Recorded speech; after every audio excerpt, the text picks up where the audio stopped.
In today's video, I'm going to teach you how to translate Telegram messages automatically.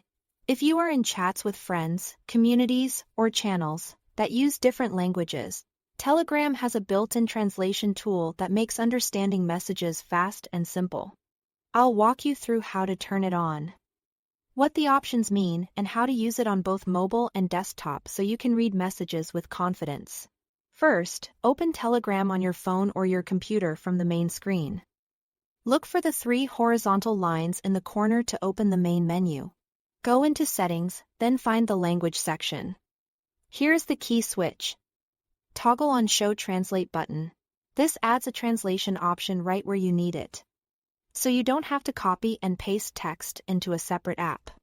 While you are in this section, you can also set a Do Not Translate language. Choose your native or preferred language so Telegram won't offer to translate messages that are already comfortable for you to read. That keeps the interface clean and focused on the content you actually need help with. Once that's set, go back to any chat or group.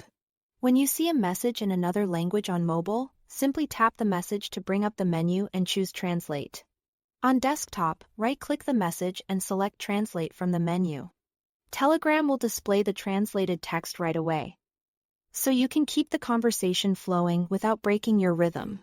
If you don't see the option on a particular message, it likely matches your Do Not Translate language, which is Telegram doing exactly what you told it to do. This setup is great for the occasional foreign language message. But if you regularly participate in multilingual groups, here is more. If you use Telegram Premium, you can take it a step further with automatic translation for entire chats. That means the app can translate messages in a conversation continuously, helping you follow along without tapping Translate each time. It's especially helpful in busy channels or fast-moving group discussions where every second counts. That's it. Thanks for watching.